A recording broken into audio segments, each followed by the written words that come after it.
की तरह इस किले नुमा महल में बैठी है। यही है, हम आंदोलन की कोख से निकले हुए लोग हैं। हम अपनी जान दे देंगे और लोकतंत्र की हत्या करके, संविधान की हत्या करके, संविधान की धज्जियों को फाड़ के माध्यम से चोर दरवाजे से फिर से भारतीय जनता पार्टी एमसीडी में जाना चाहती है। लोकतंत्र की हत्या करके, संविधान की हत्या करके, संविधान की धज्जियों को फाड़ के, संविधान को ताक पर रख के एलजी साहब दिल्ली के अंदर शासन चलाना चाहते हैं, जो हम कतई नहीं होने देंगे। हम आज भारतीय जनता पार्टी को ये बताना चाहते हैं कि आम आदमी पार्टी है, ये अरविंद केजरीवाल के सिपाही है। हम आंदोलन की कोख से निकले हुए लोग हैं। हम अपनी जान दे देंगे पर हिंदुस्तान की मां भारती के ऊपर आने वाली आंच और संविधान के ऊपर आने वाला हम बर्दाश्त नहीं करेंगे। तो दोस्तों, आज आपने देखा कि आपके डर से, आपके खौफ से भारतीय जनता पार्टी भीगी बिल्ली की तरह इस किले नुमा महल में बैठी है और 1 किलोमीटर पहले पुलिस लगाकर हम सबको रोकने का प्रयास कर रही है। पर आज हम यहाँ कहना चाहते हैं कि ये पुलिस, ये तानाशाही, ये गुंडई कांग्रेस की भी नहीं चली थी। आज नाम लेने वाला कोई नहीं तो तुम किस खेत की मूली हो। दोस्तों, हमारे बीच में होश में आओ, लोकतंत्र की हत्या बंद करो, आपका वाला शर्म करो। देखिए, जिस तरह से लगातार भारतीय जनता पार्टी इस देश के संविधान की, इस देश की संसदीय परंपरा की जो हत्या करने की कोशिश कर रही है, हम उसका विरोध कर रहे हैं। एक बात बताइए, दिल्ली की जनता ने भारतीय जनता पार्टी के 15 साल के कुशासन से परेशान होकर आम आदमी पार्टी को अपना मैंडेट दिया। दिल्ली की जनता ये चाहती थी कि आम आदमी पार्टी का मेयर बने, लेकिन एलजी साहब चोर दरवाजे से कोशिश कर रहे हैं उसी भारतीय जनता पार्टी हाथ में सत्ता दे जिस भारतीय जनता पार्टी को दिल्ली की जनता ने नकारा है। पहली बात, उन्होंने 10 एल्डरमैन की नियुक्ति करी, वो नियुक्ति अवैध थी। उन्होंने हवाला दिया कि ये जो 10 लोग हैं, इनकी अनुभव है एमसीडी का। क्या अनुभव है? वो भारतीय जनता पार्टी का कार्यकर्ता है। कोई जिलाध्यक्ष है, कोई ट्रेड विंग का अध्यक्ष है, कोई किसी पद पे है, कोई किसी पद पे है, तो कैसे अनुभव है? तो एलजी साहब, इसका मतलब ये है कि वो दिल्ली के उपराज्यपाल नहीं, भारतीय जनता पार्टी के एजेंट बनकर के काम कर रहे हैं। लगातार ये कोशिश कर रहे हैं कि दिल्ली में बीजेपी का मेयर बन जाए और वो मेयर चोर दरवाजे से बन जाए। एक बात बताइए, संसदन में उस दिन एल्डरमैन की पहले शपथ कराया गया, हमने उसका विरोध किया। आज भी एलजी साहब ये नहीं बता रहे हैं कि क्या वो 10 व्यक्ति वोट करेगा या वोट नहीं करेगा। अब एलजी साहब पे हमें भरोसा नहीं है। भरोसा इसलिए नहीं है कि उन्होंने एल्डरमैन की नियुक्ति अवैध तरीके से किया, जो पीठासीन अधिकारी की नियुक्ति कराया वो सदन के परंपरा जो था उसके खिलाफ किया। अनुभवी व्यक्ति को होना चाहिए था, उन्होंने किसी और व्यक्ति को जो बीजेपी काउंसिलर था उसको बना दिया। एल्डरमैन की शपथ आज तक नहीं हुई, पहले निर्वाचन शपथ होती थी, एल्डरमैन शपथ करा दिया। तो अब हम उन पे भरोसा नहीं है। एलजी साहब ये क्लियर करें कि डीएमसी एक्ट में जो प्रोविजन है कि नॉमिनेटेड मेंबर वोट नहीं करेगा, क्या उससे वोट कराएंगे या नहीं कराएंगे, पहले क्लियर करें और तब हाउस कॉन्स्टिट्यूट हो। दिल्ली की जनता को जो दिल्ली में आम आदमी पार्टी का मेयर के लिए वोट किया था, वो उसको मेयर मिले। एलजी साहब की जिम्मेदारी व्यवस्था करें। मैं उनसे निवेदन करता हूं कि एलजी पद की अपनी गरिमा है, उस गरिमा का ख्याल कीजिए। आप भारतीय जनता पार्टी एजेंट की तरह काम कर रहे हैं, इतिहास आपको माफ नहीं करेगा। जो 6 जनवरी को सदन में हुआ, जो पीठासीन अधिकारी चुना गया वो गैर कानूनी तरीके से चुना गया और उसके बाद जो 10 मनोनीत पार्षद भी चुने गए वो भी अनकॉन्स्टिट्यूशनल तरीके से चुने गए। और उस दिन वहाँ पर कोशिश की गई कि जो 10 मनोनीत पार्षद है उनको पहले शपथ दिलवाई जाए, जो आज तक के इतिहास में कभी नहीं हुआ। हमेशा से इलेक्टेड काउंसलर्स जो दिल्ली द्वारा चुने गए पार्षद हैं वोटिंग के माध्यम से, हमेशा से उन्हीं की शपथ पहले रही है। तो उस दिन एक साजिश रची गई कि जो 10 मनोनीत पार्षद हैं उनको वोटिंग राइट दी जाए, जो संविधान के खिलाफ है और जो दिल्ली म्युनिसिपल कॉर्पोरेशन एक्ट के खिलाफ है। उस एक्ट और कॉन्स्टिट्यूशन में जितने भी मनोनीत पार्षद हैं उनको वोटिंग राइट वोटिंग के अधिकार कभी नहीं दिए गए। तो हम सब जब जब संविधान की धज्जियां उड़ाई जाएंगी, जब जब संविधान की हत्या की जाएगी, तो तब तक हम अपनी लड़ाई लड़ते रहेंगे, अपने इस संघर्ष को जारी रखेंगे। हम ये एलजी साहब से कहना चाहते हैं कि वो एक संवैधानिक कुर्सी पर बैठे हैं। संविधान की रक्षा करना उनका पहला धर्म है, संविधान का सम्मान करना उनकी पहली जिम्मेदारी बनती है।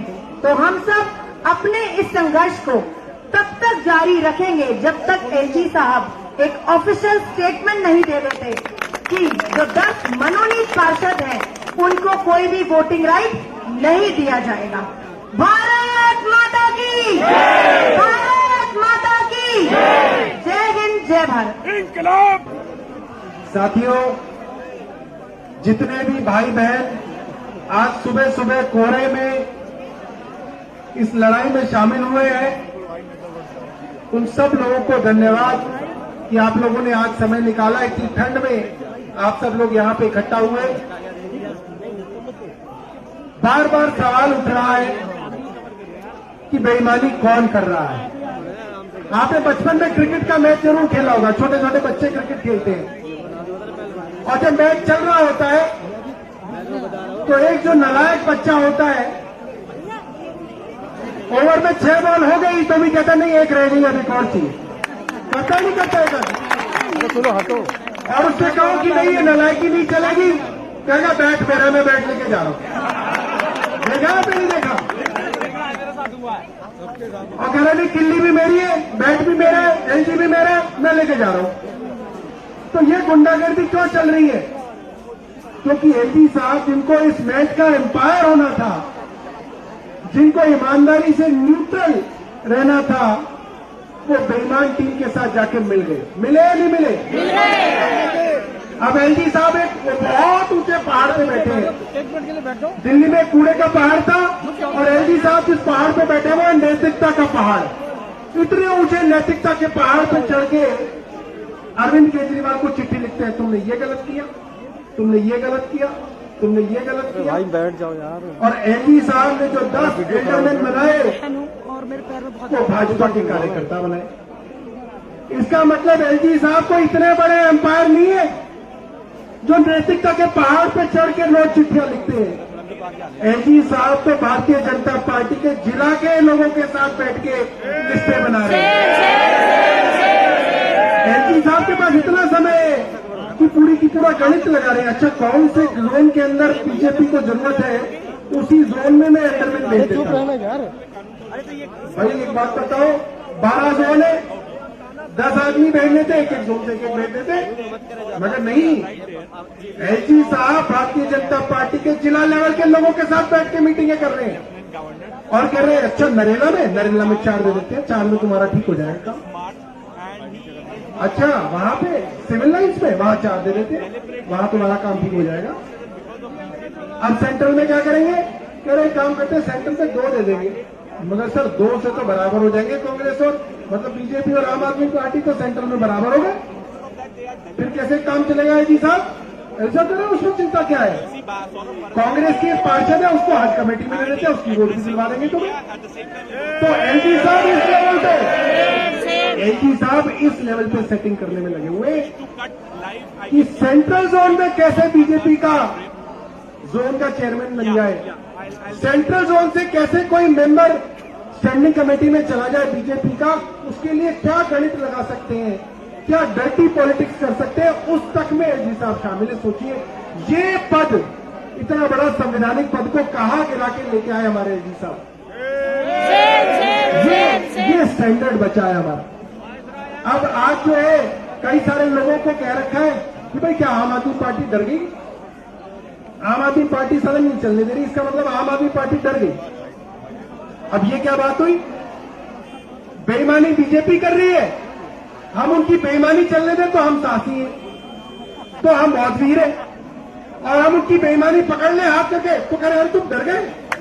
ये एक नई परिभाषा मैंने इस दुनिया में सुनी कि भाई बेईमानी चलने दो, आंख पे पट्टी बांध लो तो तुम वीर हो, और तुम किसी की बेईमानी पकड़ लो तो तुम डर गए। ये वो वाली बात हो गई जैसे क्रिकेट के मैच में इंडिया और पाकिस्तान का मैच है, पाकिस्तान के 11 प्लेयर आए, इंडिया की टीम ने 11 के 11 आउट कर दिए। सारे आउट हो गए भाई, अब घर जाओ। कह रहे नहीं अब 11 और खेलेंगे हमारे। क्यों खेलेंगे? कह रहे नहीं मगर तुम डर गए, मतलब हम इनके 22 प्लेयर खिलाए वरना हम डर गए। तो ये 22 पे आउट हो जाएंगे तो 11 और जाएंगे, कहेंगे नहीं अब हमारे 33 खेलेंगे, कहेंगे वरना तुम डर गए। मतलब हम इनकी सरकार बनवा दें और फिर हम साहसी कहलाएंगे, और अगर इनकी बेईमानी हम पकड़ लें तो कहेंगे डर गए। तो मैं आप सब लोगों को बताना चाहता हूं, ये छोटी लड़ाई नहीं है, बहुत बड़ी लड़ाई है। और लड़ाई है एमसीडी पे कब्जा करने की। भारतीय जनता पार्टी क्यों चाहती है एमसीडी पे कब्जा करना? क्योंकि एमसीडी के अंदर मोटी कमाई होती है भारतीय जनता पार्टी की, फंडिंग होती है भारतीय जनता पार्टी की एमसीडी से। इसीलिए भारतीय जनता पार्टी एमसीडी का जो लालच है, जो मोह है, वो मोह नहीं छोड़ पा रही। दिल्ली के लोगों ने हरा दिया, मगर मोह कमजोर है कि किसी न किसी तरीके से कोई तो तिगड़म लगाओ, कोई तो बेईमानी करो। मतलब ये तो वो बात हो गई कि क्रिकेट के अंदर एक टीम जीत गई, एक टीम हार गई, और हारी हुई टीम कह रही है मगर देख लेना वर्ल्ड कप तो हम ही ले जाएंगे। कोई वाह वाह, तो वैसे ही चुना लो, अपने घर में बनवा लो एक वर्ल्ड कप, उठा के ले जाओ। अब कह रहे शपथ नहीं कराई। अरे जी साहब अपने घर में करा दो इन सबको शपथ। इन सबको ना अपने घर में कहो ये मेयर है, ये स्टैंडिंग कमेटी की चेयरपर्सन है, ये डिप्टी मेयर है, सब अपने घर में बना के चला लो अपनी। क्या जरूरत है फिर नौटंकी करने की? सिर्फ और सिर्फ नौटंकी इसलिए की जा रही है, किसी तरीके से इनकी बेईमानी जो है हम चलने दें। मैं आपको बता रहा हूं, अगर यहां पे हम चूक गए तो एमसीडी के अंदर ये अपनी सरकार बना लेंगे, आप देखते रह जाओगे। मैं आपको बता रहा हूं इतने बेईमान है। एक जगह नहीं, इन्होंने चंडीगढ़ में भी यही किया था, इन्होंने मध्य प्रदेश में भी यही किया था, इन्होंने कर्नाटक में ये किया था, इन्होंने गोवा में ये किया था। ये बेईमानी के अंदर पीएचडी है लोग, बेईमानी में इनकी पीएचडी है, डॉक्टरी है। हमारे पास डॉक्टर है, डॉक्टर शैली ओबराय। आपकी डॉक्टरी किसमें है? कॉमर्स में। ये बेचारी कॉमर्स में पीएचडी करके घूम रही है, और बेईमानी में पीएचडी वाले शपथ लेने के लिए तैयार बैठे। क्या करें? साथ में निशान। अब देखिए, सदन के अंदर मेजॉरिटी हमारी, मैंडेट हमारा, मेयर हमारी बनेगी, स्टैंडिंग कमेटी हमारी बनेगी, सरकार हमारी बनेगी, तो बेईमानी कौन करेगा? बीजेपी करेगी ना। हम क्यों करेंगे बेईमानी? हमें तो मैंडेट मिला। बेईमानी वो करेगा जिसको कुछ नहीं मिला, जिसको जनता ने कुछ नहीं दिया। इसलिए बीजेपी बेईमानी करके सरकार बनाना चाहती है, हम उनकी बेईमानी नहीं चलेंगे। तो मैं आपको ये बता रहा था, ये लड़ाई छोटी नहीं है। बेईमानी के अंदर पीएचडी है भारतीय जनता पार्टी के पास। अगर सावधानी हटी, ये है तो सावधानी को हटने नहीं देना है, और दुर्घटना को घटने नहीं देना है। और आपने थोड़ी सी भी सावधानी हटाई, ये सब लोगों की शपथ करा लेंगे, मैं आपको बता रहा हूं। और फिर आप हाई कोर्ट, सुप्रीम कोर्ट लड़ते रहना, वहां कुछ नहीं मिलने वाला। वहां एक ही चीज मिलती है, तारीख पे तारीख, तारीख पे तारीख, तारीख पे तारीख। और ये वहां पे एमसीडी के अंदर बेशर्मों की तरह बैठ जाएंगे। ये तो जज भी खरीद लेते हैं। अब मुझे नहीं पता है क्या क्या मैं नहीं बताऊंगा, मगर कोर्ट पे सिर्फ क्या मिलेगी? और देखो दिल्ली में भी इन्होंने यही कर रखा है। सरकार हमारी, मैंडेट हमारा, लोग हमारे साथ, मगर जबरदस्ती धक्काशाही चला रहे हैं, और हम लड़ रहे हैं कि कोर्ट के अंदर केस पे केस, केस पे केस। तो हमें उस चक्कर में नहीं पड़ना है।